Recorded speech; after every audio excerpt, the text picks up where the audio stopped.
Olá, você acompanha o Diálogo Brasil. Hoje a gente vai conversar sobre o trabalho infantil, que voltou a crescer entre as crianças de 5 a 9 anos. Quando falamos de meninas e meninos de 0 a 14 anos que trocaram a infância por atividades profissionais, vemos que isso está relacionado à pobreza. Mais de 40% destas crianças vivem em famílias de baixa renda, que ganham até meio salário mínimo por mês. O que é preciso para garantir que estas crianças possam vivenciar a plena infância, evitando a evasão escolar e a perpetuação do ciclo da pobreza? Para discutir este problema, nós convidamos a Mariana Neres, que é diretora do Departamento de Proteção Social Especial do Ministério do Desenvolvimento Social e Agrário, e também Tânia Dornelas, cientista política e integrante do Fórum Nacional de Prevenção e Erradicação do Trabalho Infantil, FNPET. Sejam bem-vindas. Obrigada, Ana. Antes de começar a entrevista, vamos ver o que mostram as últimas pesquisas sobre o trabalho infantil no nosso país. Não é difícil encontrá-las nos semáforos ou pelas ruas, sempre vendendo algo. Nas cidades e no campo, o problema é o mesmo: o trabalho infantil. Hoje, mais de 2 milhões de crianças e adolescentes trabalham, apesar desse número ter caído em relação ao ano anterior. Os dados são da Fundação Abrinq. A pesquisa também apresentou outros números alarmantes. Segundo o estudo, o número de crianças na faixa de idade entre 5 e 9 anos que trabalham cresceu 11% no último ano. Passou de quase 70 mil para mais de 78 mil. 85% delas trabalham na área agrícola. O Brasil tinha a meta de erradicar as 89 piores formas de trabalho infantil, que incluem o trabalho doméstico e o comércio ambulante, até o fim do ano passado. Entretanto, não conseguiu atingir o objetivo. Bom, como nós vimos na reportagem, primeiro eu queria agradecer a presença das duas aqui nesse debate e ressaltar a importância da discussão sobre o trabalho infantil. Como a gente viu na reportagem, a gente não conseguiu atingir a erradicação das 89 piores formas de trabalho infantil que estavam sendo previstas pelo governo até o final do ano passado. Eu queria perguntar para você, Mariana, primeiro, o porquê que a gente não conseguiu chegar a essa meta, atingir essa meta. Olá, Ana, Tânia.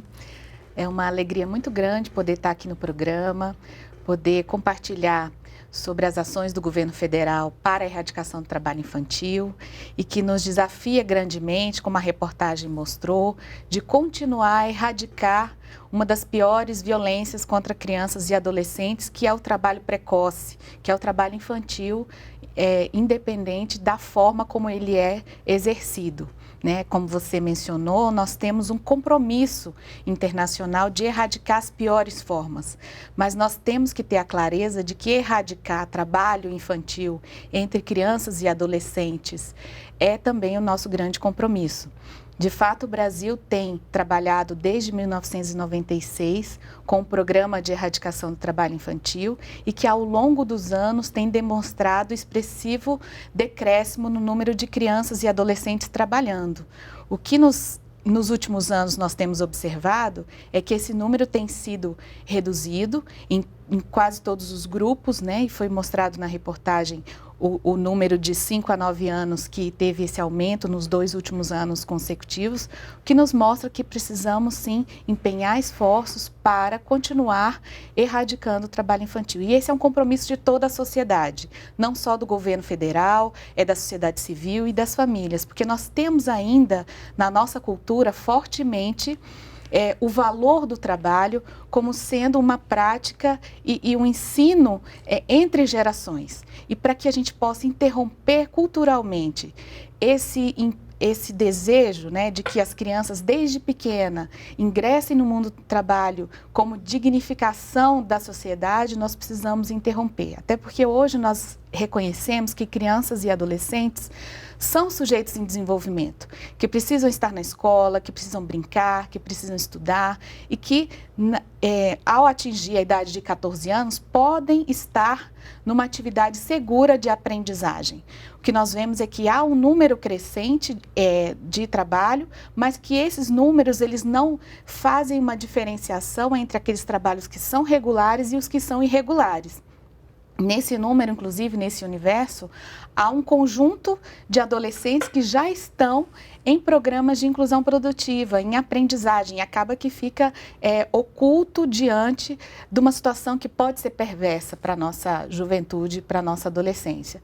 Então, nós temos empenhado esforços, enquanto governo federal, na política de assistência social, que é a política que eu respondo, mas juntamente com a política de assistência social, há um conjunto de outras políticas, educação, saúde, trabalho e emprego, no caso, para os jovens e também para as famílias, porque essas crianças não estão isoladas.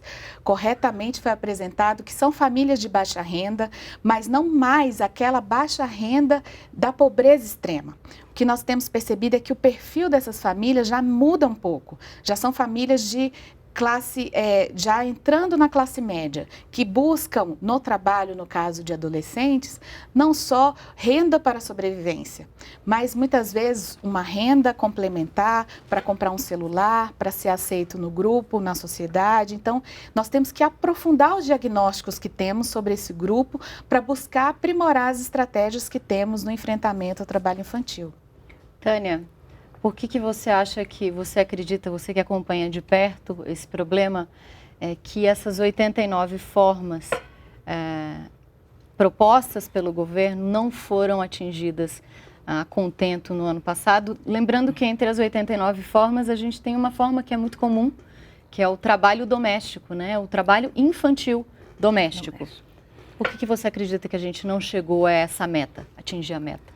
Em primeiro lugar, parabéns pela iniciativa. Eu acho que colocar o tema do trabalho infantil na agenda, né, da comunicação em si, porque na agenda política nós já vimos caminhando há bastante tempo e tudo, mas é sempre muito importante ter outros atores que também tratem do tema, né? Afinal, qualquer violação de direitos humanos, inclusive de crianças, nós só vamos conseguir acabar com essa violação se nós tivermos uma rede de proteção, incluindo a própria comunicação também, tá?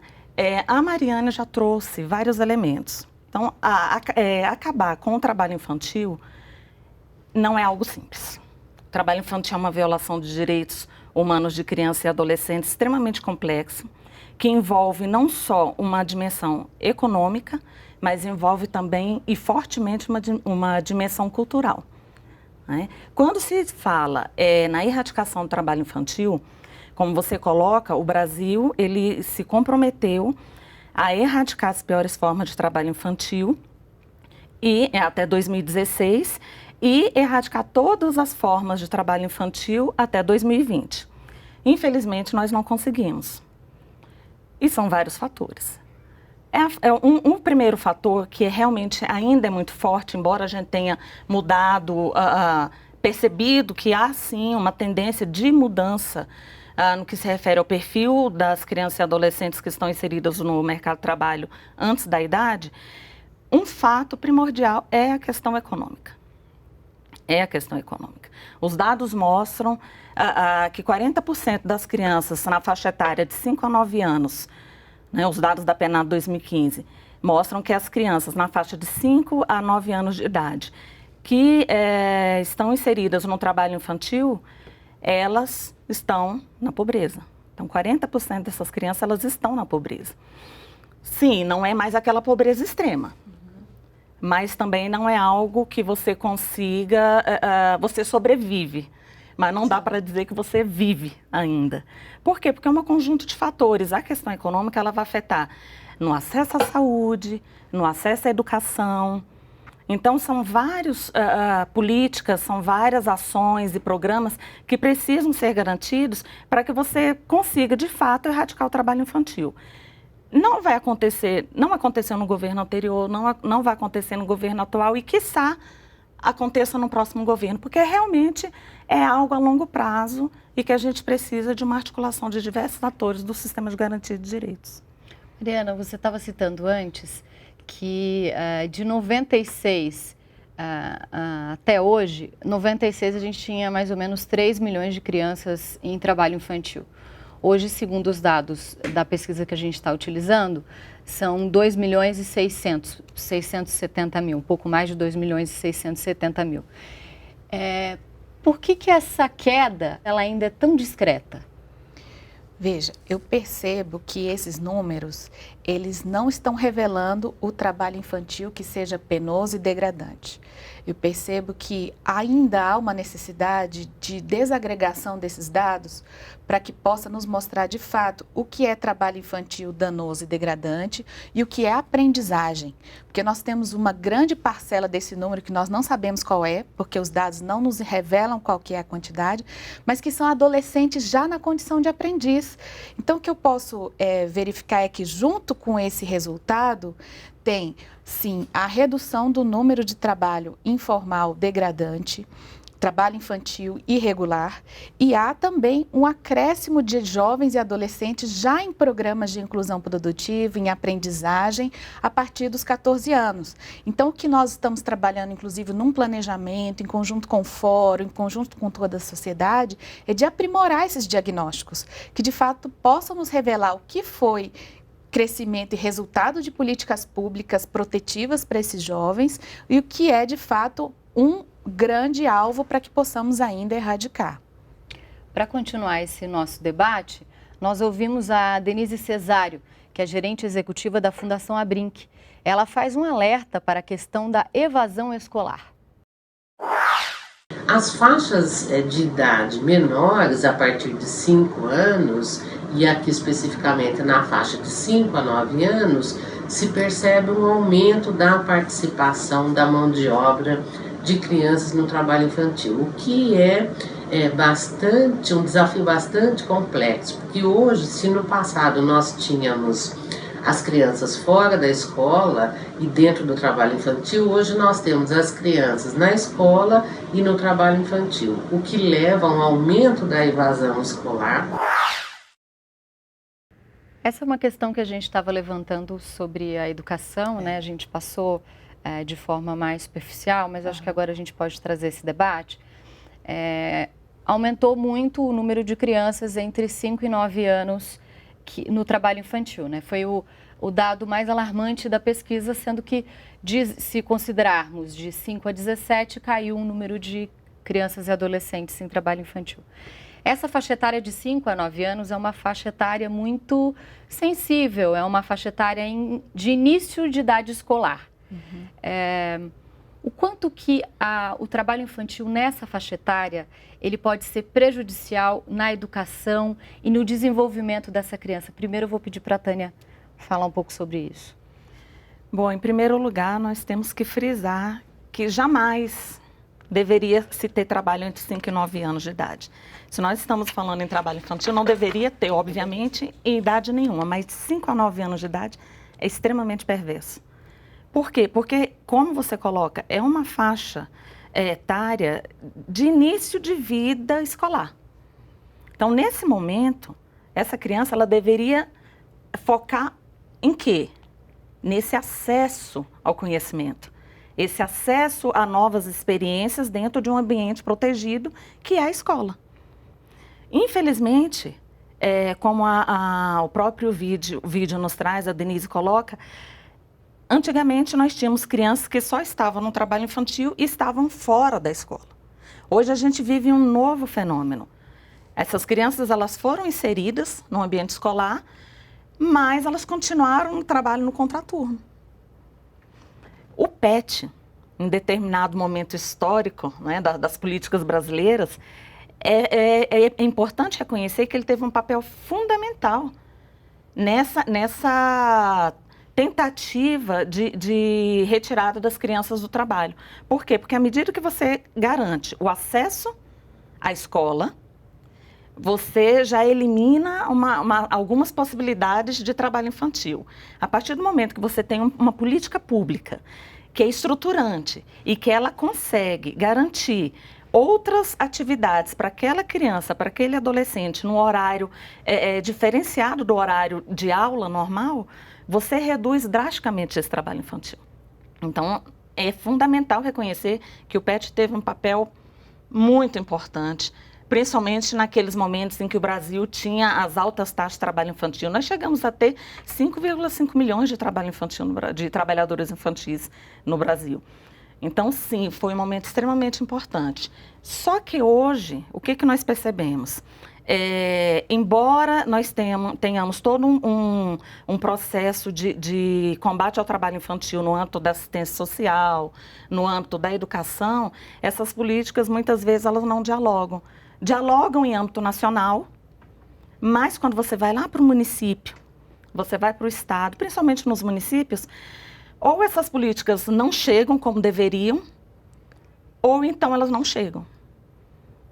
E isso dificulta muito esse combate ao trabalho infantil, porque além da política pública, que ela é fundamental, você precisa também de um conjunto de fatores, de atores que se envolvam nesse combate. Agora, o caso de 5 a 9 anos, realmente ele exige uma estratégia diferenciada do que a gente vinha tendo até agora. Qual estratégia, de repente, Mariana? Já que a Tânia levantou essa questão, qual estratégia diferenciada? A gente percebe que talvez um primeiro passo seja definir o que é trabalho.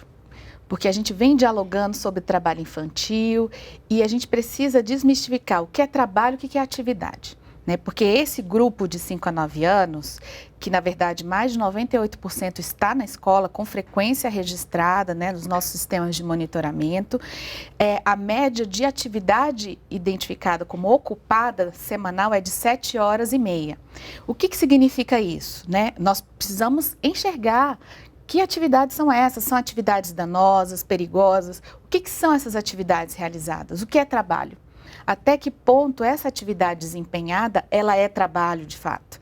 Né? Então, a gente precisa compreender. E olhando os Brasis que nós temos, nós precisamos entender também a particularidade dos territórios, as comunidades, porque, em geral, o mundo rural, ele tem uma série de atividades e de grupos familiares que se comportam de uma forma diferenciada. Por exemplo, o Círio de Nazaré, que é uma festa tradicional, não é uma festa religiosa, né, que nós temos um trabalho, uma pesquisa, se me permite dar esse exemplo, foi feito um trabalho para identificar a cadeia produtiva de um artesanato, que é um artesanato de Meriti, que é produzido ao longo da feira e durante esse encontro, que reúne mais de 3 milhões de pessoas lá em Belém do Pará, nas procissões, nas 15 procissões que existem, foi se buscar identificar quem produz esse artesanato, como que esse artesanato é feito, e identificou que havia trabalho infantil em toda a cadeia produtiva.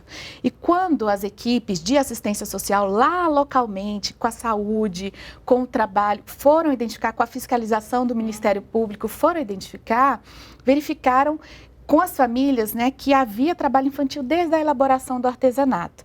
E aí, ao perguntar para uma família, perguntava assim, olha, seu filho está trabalhando, você sabe que isso não pode acontecer? Não, meu filho está trabalhando para a santa, porque é uma concepção de uma promessa que precisa ser cumprida. Então, há todo um esforço de uma mudança cultural, como Tânia reforçou, da importância, olha, tudo bem, pode até ter algum cumprimento de promessa dentro da sua cultura, dentro do seu contexto, mas você não pode armazenar essas tintas do artesanato embaixo da cama desses jovens, porque traz para ele uma toxicidade sobre a sua saúde que o coloca numa situação degradante. Olha, durante a festa do Círio, nós podemos ficar com essas crianças num serviço de convivência, enquanto os pais, já adultos, podem fazer a comercialização desse material. Então, é um conjunto de atividades que precisam ser desempenhadas desde o micro que eu digo, da atividade que é desempenhada lá localmente, até no âmbito do governo federal. Acredito que no nosso caso, enquanto governo federal, enquanto fórum, enquanto participantes da sociedade, nós precisamos reforçar a identificação dessas crianças, precisamos de um diagnóstico forte do trabalho infantil. Que trabalho é esse? Que atividade é essa? E precisamos, sim, empenhar esforços para que a articulação ocorra na ponta. Não são todos os municípios que têm comitês intersetoriais formados, nós precisamos fortalecer esses espaços de diálogo, de troca de experiências, de troca de informações, porque a informação ela precisa chegar e muitas vezes não chega. Qual o perfil dessa população? Então, acredito que também fortalecer o diagnóstico e continuar empenhado também na fiscalização. que é um papel importantíssimo para que as empresas se conscientizem, que haja realmente uma responsabilização das empresas que contratam mão de obra infantil fora da condição de aprendizagem. Então, de fato, nós estamos no caminho para percorrer ainda uma longa jornada para reduzir o trabalho irregular infantil. Agora a gente vai fazer um intervalo e volta daqui a pouco com a nossa conversa sobre o trabalho infantil.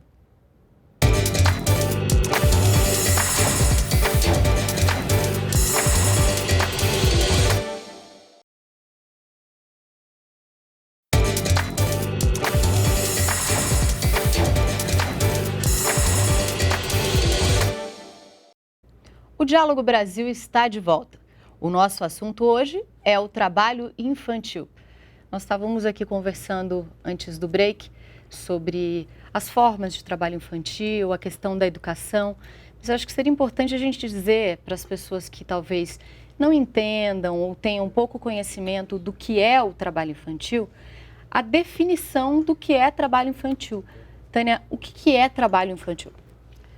Bom, nós temos uma definição clara, tá, sobre trabalho infantil, que é aquele trabalho realizado por crianças e adolescentes menores de 16 anos, salvo em condição de aprendiz, que é a partir dos 14 anos, realizados no seu ambiente familiar, na sua residência ou na residência de terceiros, e ele tem um conjunto de características. O tempo é uma característica, o tempo em que aquela criança ou adolescente exerce a atividade, o tipo de atividade que é exercido, e aí a partir dessa tipologia de atividades, nós temos a lista das piores formas de trabalho infantil, que aí vão entrar atividades ligadas à agricultura, à exploração sexual e várias outras situações que são consideradas, o trabalho nos lixões, que são situações consideradas extremamente danosas, não só no aspecto físico, mas no aspecto mental, psicológico e de desenvolvimento mesmo como um todo da criança e do adolescente. Como o tráfico, né? Como tráfico de drogas. Tráfico de drogas que envolve muito. Que essa rede ilícita, né? Também tem sido uma das mais difíceis de identificar, de localizar para as atividades exercidas aí pelos adolescentes. Você estava dizendo que existe uma dificuldade cultural, muitas vezes, principalmente no meio rural ou em algumas situações específicas, e você tinha citado até o Círio de Nazaré anteriormente, sim, de delimitar o que é uma ajuda à família e do que é o trabalho infantil propriamente dito. Uhum. Qual que é essa dificuldade de conscientizar essas famílias do que passa de uma ajuda e se transforma em trabalho infantil? Do ponto de vista da legislação, toda atividade realizada por crianças e adolescentes é trabalho infantil. Toda atividade, salvo na condição de aprendiz. Então, nós temos essa questão que hoje, inclusive, ela reflete todo um arcabouço internacional das convenções internacionais do trabalho e que o Brasil é signatário. Então, do ponto de vista da lei, é trabalho, né? A atividade exercida por crianças nessas características que Tânia colocou. O que nós estamos agora aprofundando é um debate, né, sobre as questões que são do ponto de vista da cadeia da família, dali, no caso como se diz, das atividades que a família exerce, o que é cultural, até onde vai a aprendizagem entre gerações, né, para qualificar esse debate, né, porque nós não podemos mais trabalhar na invisibilidade, o que é aprendizagem, o que é a atividade que o pai ensina para o filho, e em que condições nós podemos apoiar essa família a repassar esses costumes, essa educação, né, assim, de pai para filho, para que não seja danoso, não seja perigoso, para que não interfira o exercício de outros direitos. Porque o grande debate que nós precisamos fazer é que o trabalho infantil, ele é uma violação grave de direitos, porque ele coloca a criança e o adolescente numa situação de risco social e pessoal, porque ele também deixa de exercer outros direitos. Ao estar na atividade agrícola, ele deixa de ir para a escola, por exemplo. Ao estar numa atividade doméstica, ele vai deixar de brincar naquele tempo em que ele está ali exercendo uma atividade doméstica. O tráfico, muitas vezes, ele leva para uma série de outras violações. Então, nós precisamos qualificar essas atividades. E é o grande desafio que nós temos hoje. Tânia, você estava dizendo que teve um trabalho longo na CONTAG, na área da agricultura, né? Conversando com os agricultores familiares. Qual que é a maior dificuldade quando se fala em trabalho infantil no ambiente rural, que a gente sabe que ainda é muito grande, é uma parcela significativa do trabalho infantil ainda está no ambiente rural. Qual que é a maior dificuldade que você encontrava no debate e na conscientização dessas famílias? É interessante notar que assim, a principal dificuldade é simplesmente falar o nome trabalho infantil. Como a gente vinha conversando, quando se iniciou os debates sobre trabalho infantil no Brasil, que houve uma grande mobilização da sociedade civil, do Estado e de organismos internacionais, nós tínhamos uma estratégia, que foi a estratégia possível no momento, e que era uma estratégia de você abordar essa problemática social a partir, única e exclusivamente, da legislação. O que é que acontece? Existia uma tendência muito grande de se culpabilizar as famílias pelo trabalho infantil. A gente sabe que a responsabilidade do trabalho infantil, ela é um tripé. Ela é família, Estado e sociedade. Ela não é só da família, ela não é só do Estado e ela não é só da sociedade. Isso. São esses três entes que vão garantir a proteção da criança e do adolescente. Como essa estratégia, ela vinha no sentido muito de falar para as famílias, olha, o seu filho está no trabalho infantil, você precisa tirar o seu filho do trabalho infantil, e não mostrava alternativas, isso criou uma resistência muito grande nesse debate com os agricultores familiares, enfim, com as pessoas, não só os agricultores familiares, mas com os sujeitos do campo.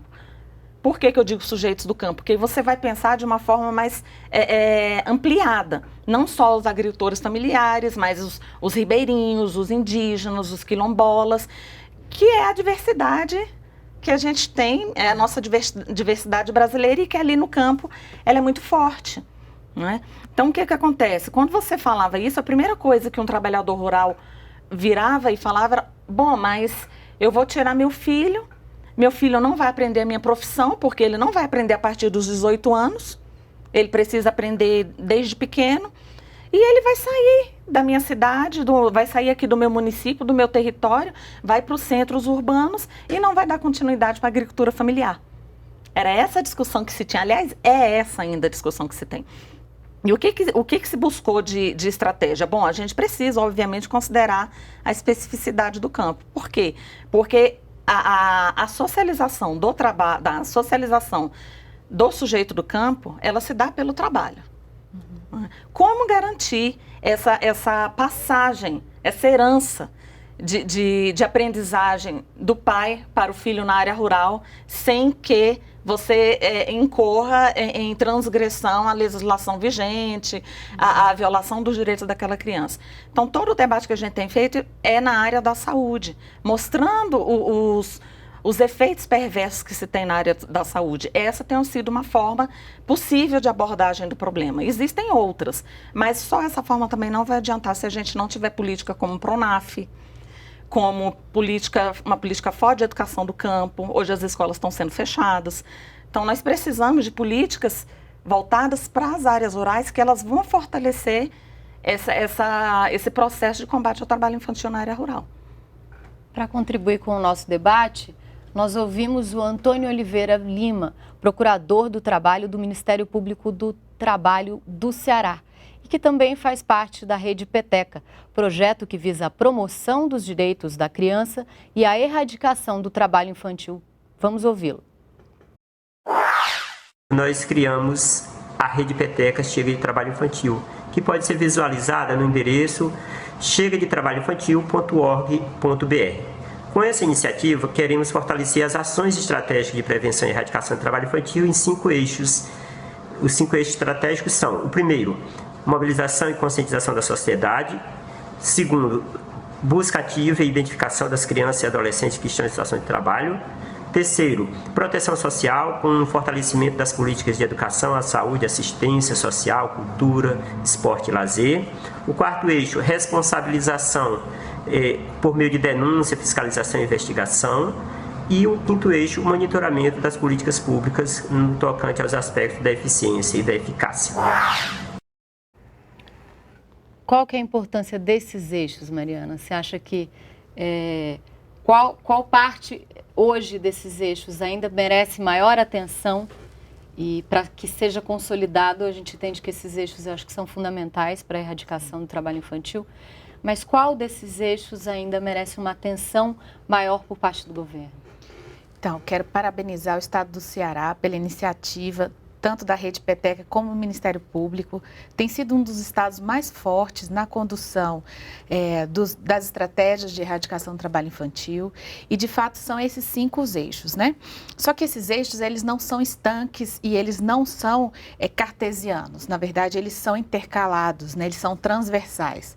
Quando a gente percebe da mobilização, da sensibilização, nós entendemos que ainda há espaço para a conscientização das famílias, da sociedade como um todo, nessa mudança cultural que se faz fundamental e importante. Que pode ser que em uma geração a gente não consiga ver essa mudança, mas que ainda hoje é uma das principais atividades registradas pelos municípios e pelos estados no nosso sistema de monitoramento, que é o SIMPET, que é uma plataforma do governo federal onde os municípios registram as atividades que realizam, então campanhas, sensibilização, passeatas, cartazes. Isso é muito comum entre os municípios hoje, que são os municípios prioritários, que são cofinanciados pelo governo federal para realizar as atividades, e eles informam que realizam essas atividades. Agora, a identificação hoje talvez seja um grande desafio para nós, porque nós temos números altíssimos. E onde estão essas crianças? Onde estão esses adolescentes? A identificação talvez seja o grande desafio para nós. Porque uma questão é inserir no cadastro único, porque é através do cadastro único dos programas sociais que se desenvolvem grande parte dos programas sociais das políticas públicas. E hoje é baixíssimo o número de registro no cadastro único. Talvez a gente precise incentivar o registro no campo 10 do cadastro único como trabalho infantil, e que há dificuldade muitas vezes das famílias em informarem, mas que há a possibilidade do cadastrador do cadastro único no CRAS, no seu município, que o CRAS é o Centro de Referência da Assistência Social, ou no órgão gestor da Assistência Social, que é a Secretaria, fazer esse registro dessa família, para que haja visibilidade por parte da política pública. Entendo ainda que na proteção social, no que se refere ao conjunto das políticas, ainda há espaço, sim, para estruturação de serviços. Nós estamos vendo aí, como Tânia falou, ainda há um número reduzido de creches, de escolas em tempo integral, que podem ser incentivadas e estimuladas. No campo da assistência social, nós temos basicamente 3 serviços que atendem na proteção social desses jovens, que pode ser, no caso, do Serviço de Convivência e Fortalecimento de Vínculos, que hoje, na maioria dos estados brasileiros e dos municípios, nós já temos serviço de convivência que dá no contraturno escolar alternativa de convívio, de fortalecimento desse vínculo com a família. Os serviços de proteção e atendimento integral à família realizado nos CRAS, hoje os Centros de Referência de Assistência Social nós temos em quase todos os municípios brasileiros, e esse apoio para a família, para o fortalecimento do vínculo, para prevenção das violações de direitos tem sido um espaço importante, então nós precisamos fortalecer os CRAS nesse apoio e acompanhamento da família.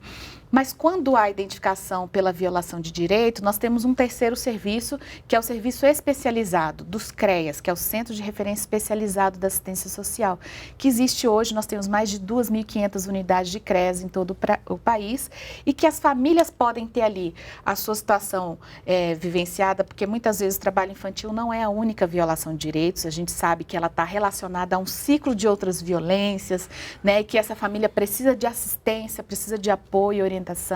Entendo também que no campo da saúde, cultura, esporte e lazer ainda tem espaço para crescer. Da fiscalização, entendo que a gente pode trabalhar melhor ainda a responsabilização das empresas, uma maior conscientização para o cumprimento da lei, né? A aprendizagem ainda é um campo que a gente precisa avançar, e diagnóstico e monitoramento, que hoje ainda é muito reduzido. Nós estamos numa avaliação hoje, em 2017, buscando aprimorar os nossos sistemas de monitoramento e de avaliação, para que eles retroalimentem todas as políticas. Então, no campo do planejamento, porque muitas vezes os municípios realizam as atividades de uma forma muito pontual. Existe uma feira, existe uma festa, as grandes obras que mobilizam, mas ela não é uma prática cotidiana de planejamento, não está dentro da concepção da política uma estratégia global de um enfrentamento que seja constante no planejamento. Então, trabalhar diagnóstico e monitoramento também tem sido uma das nossas prioridades. A gente volta daqui a pouquinho. Agora a gente faz um intervalo e volta em instantes com a discussão sobre os desafios para a erradicação do trabalho infantil. Até já!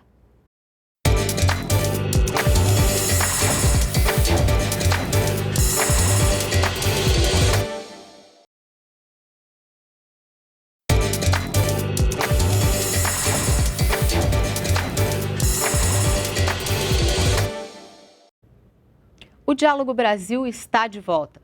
Hoje a conversa sobre o trabalho infantil. Como a gente estava falando anteriormente sobre formas de trabalho, formas de fiscalização, você estava citando, Mariana, agora a questão do trabalho doméstico.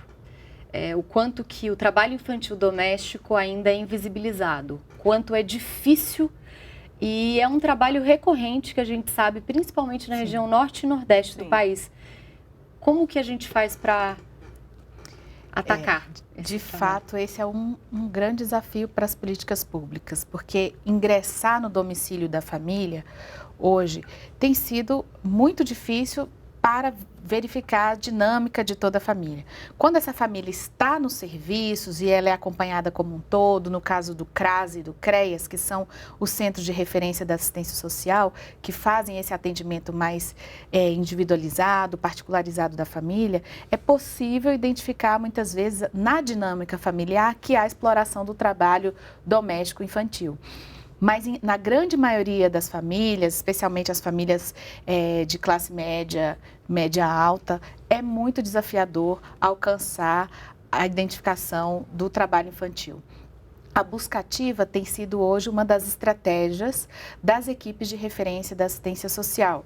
Identificar, fazer visitas domiciliares para buscar trazer para um atendimento, para uma proteção, mas numa linha não de criminalização da pobreza ou de culpabilização das famílias, mas buscar fortalecer que aquela família tem direitos.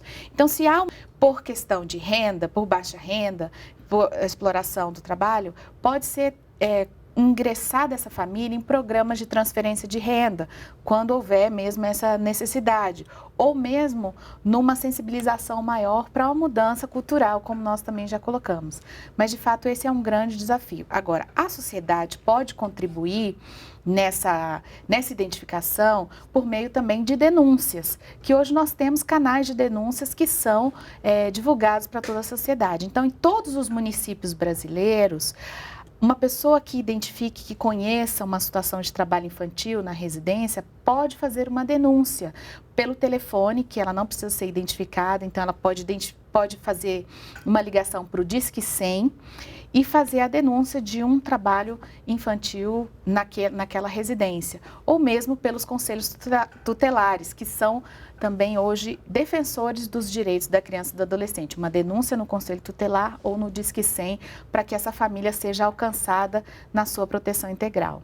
Tânia, e quando o trabalho infantil se dá no tráfico de drogas, qual que é a dificuldade? Se a dificuldade no trabalho infantil enquanto trabalhadores domésticos é alta, qual é a dificuldade quando a gente está dizendo no tráfico de drogas, o trabalho infantil no tráfico de drogas? Entra um outro fator quando se discute trabalho infantil nesse âmbito, né, no âmbito do tráfico de drogas, porque além de ser, talvez não seja tão difícil você identificar, se você está na comunidade de tudo, você consegue identificar, mas o que a gente tem discutido muito no Fórum Nacional de Prevenção e Erradicação do Trabalho Infantil, que a gente percebe é o seguinte, que o convencimento do próprio, principalmente adolescentes, que são mais os adolescentes, principalmente você convencer o adolescente a sair daquele trabalho. Por quê? Porque ele rende. Ele rende. Então, dificilmente você consegue fazer esse processo de convencimento. Para o enfrentamento do trabalho infantil no tráfico de drogas, outras estratégias precisam ser pensadas, porque hoje as que a gente tem de CRAS, de CREAS, as políticas como um todo, elas não vão alcançar esse grupo. E aí precisa muito de uma articulação também da própria sociedade civil, porque eu acho que nessa situação específica, quem mais tem conhecimento daquela realidade local é a sociedade civil, que está muito fortemente representada nas comunidades, enfim. E tem as medidas socioeducativas Sim. que vêm também integrar um conjunto de proteção para a socioeducação desses jovens, né? O que é muito difícil da parte da segurança pública, eu acredito que, como é uma atividade ilícita, também reconhecer isso, registrar, mapear e enfrentar, não tem sido uma questão fácil de ser priorizada nas políticas de segurança pública da população como um todo. A nossa produção separou um trecho do vídeo de divulgação da última visita que o indiano Kailash Satyarthi fez ao Brasil. Ele ganhou o Prêmio Nobel da Paz em 2014 por combater o trabalho infantil. O vídeo é do Instituto Pacto. Vamos conferir. Business community or the corporate sector has emerged as an important player in all fields of human life. So they should not remain only profit-making machines or the economic drivers. They should be more social drivers and change makers. It is their responsibility also, morally and socially. I make an appeal again that they should be active players in the betterment of society. They should be champions and change makers for the cause of children. Qual que é o papel das empresas, né? A gente falou bastante dos atores sociais nesse processo de combate ao trabalho infantil, mas eu acho que a gente poderia falar um pouquinho sobre o que ele fala, né? Esse apelo que ele faz. Tânia, queria que você falasse um pouquinho sobre isso. Então, como a gente já vinha conversando aqui em outros momentos, o combate ao trabalho infantil, ele envolve um conjunto de atores. Nesse âmbito, as empresas, elas têm um papel fundamental. Por quê? Porque, primeiro, que as empresas, elas têm uma responsabilidade social para com o país. Esse é o primeiro ponto. Elas precisam ter essa responsabilidade social. Segunda questão, o trabalho infantil muitas vezes está inserido nas cadeias produtivas dessas empresas. Muito se ouvia que, mas não está diretamente no meu processo, né, mais próximo aqui no caso da empresa. Aqui não tem o trabalho infantil, na minha empresa não tem o trabalho infantil, mas a gente vive num mundo globalizado. Qual a sua responsabilidade no âmbito da sua cadeia produtiva? É óbvio que você não vai conseguir ter um controle sobre o processo produtivo como um todo. Mas eu entendo que o papel das empresas ele é estratégico na articulação com seus fornecedores e na mobilização e sensibilização desses atores. Porque mesmo que não esteja dentro da sua fábrica, ele está em outros processos ligados à sua cadeia produtiva. Então, as empresas elas têm um papel fundamental. Hoje existe uma rede nacional de combate ao trabalho infantil, inclusive com o apoio da Organização Internacional do Trabalho. Você tem várias empresas que participam desse movimento, dessa articulação, e elas têm esse interesse em buscar combater o trabalho infantil, sensibilizar na cadeia produtiva e em outros processos que envolvem o dia a dia, o cotidiano das empresas brasileiras. E é fundamental que elas exerçam realmente de forma proativa esse combate ao trabalho infantil.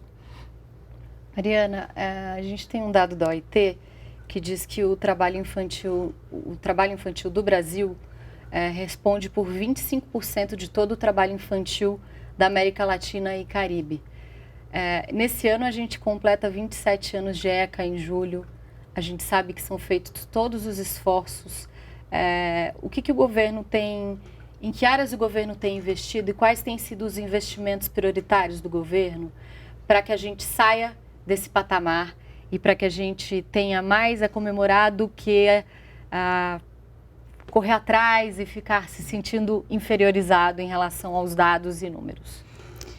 Eu acho muito importante quando a gente compara o Brasil com os demais países da América Latina, porque a gente percebe de fato que cada país ele guarda uma especificidade do ponto de vista da proteção e da erradicação. O Brasil, embora ele tenha esse contingente em números, quando a gente relativiza também pela população, é o mais populoso, né, da América Latina. Então a gente percebe que tem já uma projeção muito grande, é um desafio gigantesco, um país continental como o nosso.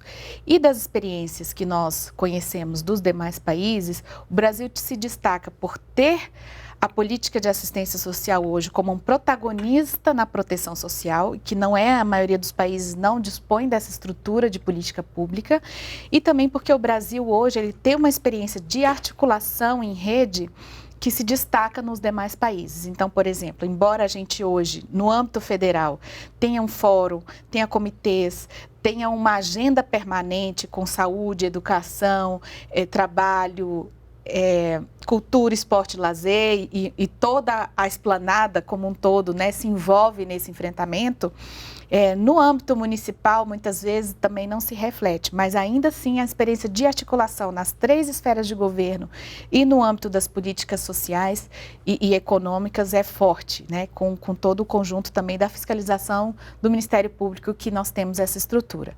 Agora, do ponto de vista do Ministério do Desenvolvimento Social e Agrário, nós temos uma agenda permanente, porque coordenamos junto com o Ministério do Trabalho o programa de erradicação do trabalho infantil. E aqueles 5 eixos que falávamos no bloco anterior, ele tem um aporte de recursos transferidos do Fundo Nacional de Assistência Social para os fundos municipais e estaduais de assistência social para a organização e apoio a essas ações estratégicas. Hoje nós temos 958 municípios que recebem esse cofinanciamento federal num valor anual que vai a 76 milhões de reais. O que nós estamos agora é numa avaliação, porque esse cofinanciamento ele acontece desde 2014, uma avaliação da efetividade desse gasto, como que os municípios gastaram, como que eles utilizaram esse recurso em prol da realização de atividades de prevenção, de proteção social, e agora nós estamos revendo alguns critérios de partilha de recursos que envolvem também alcançar outros municípios prioritários que hoje preenchem 80% da identificação de trabalho infantil no Brasil, né, que nós pretendemos alcançar esse universo de 1913.